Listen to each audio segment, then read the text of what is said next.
సుమన్ శెట్టి గారు సేవ్ అయ్యారు.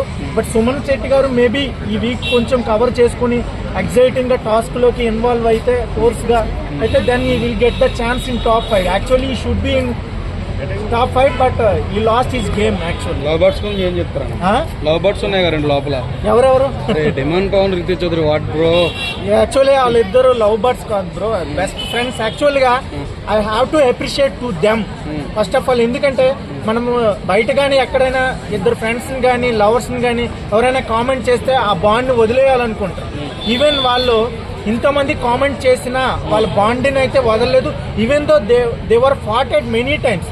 వాళ్ళు చాలా సార్లు ఫైట్ చేసినా కూడా మళ్ళీ కలిశారు.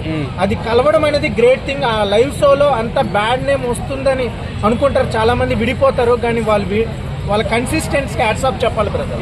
ఫస్ట్ లో నేను కూడా వాళ్ళు ఏంటి ఇలాగా అనుకున్నాను, కానీ they are very nice friends అని నా ఫీలింగ్ బ్రదర్.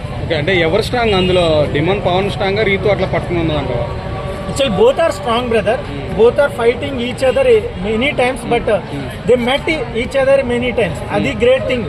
విడిపోయి కలవడం అనేది గ్రేట్ థింగ్. ఇంతమంది వాళ్ళకి నెగిటివ్ అయినా సరే కూడా వాళ్ళు కలవడం అనేది గ్రేట్. అప్రిషియేట్ చేయాలి బ్రదర్. ఈవెన్ నాగార్జున సార్ కూడా వాళ్ళని అప్రిషియేట్ చేశారు. That's great.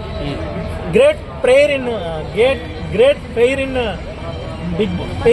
బిగ్ బాస్ 9 అని నా ఫీలింగ్. సారీ. దివ్య గారు పోతూ భరణి గారి గురించి గట్టిగా ఏడ్చింది దివ్య.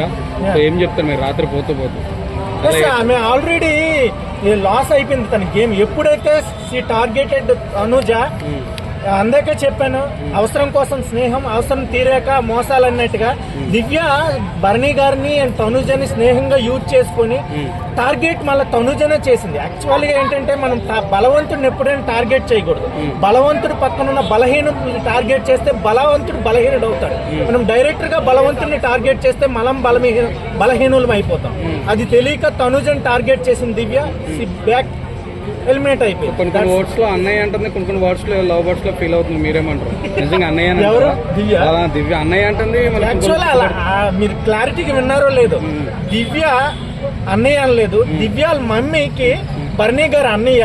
ఆ ఫీలింగ్ ఆమె ఎక్స్ప్రెస్ చేయలేదని ఈ బిగ్ బాస్ 9 లోకి వచ్చి ఆ బాండ్ ని కంటిన్యూ చేస్తుంది. బయటకు వచ్చాక ఏం చేస్తుందో మనకి తెలియదు. అయితే మావయ్య అవుతాడు ఆయన, ఇంకా అదే అవుతుంది కదా. అలాగైతే మామయ్య అవుతారు. ఏదైనా Bharani sir nice person brother. ఆయనకి భరణి గురించి ఏం చెప్తారు? ఏం గేమ్ లేదు లోపల అని చెప్పారు. No he is very gentleman and ఈ ప్లేస్ వెల్. ఎంతవరకు ఆడాలో అంతవరకు ఆడుతున్నారు. బట్ ఈ ట్రయాంగిల్ ఫామ్ అవడం వల్ల అతని మైండ్ దొబ్బింది. సో దానివల్ల అతను నెగిటివ్ అయ్యాడు. లేకుంటే అతని గేమ్ ఇంకా సూపర్ గా ఆడేవాడు.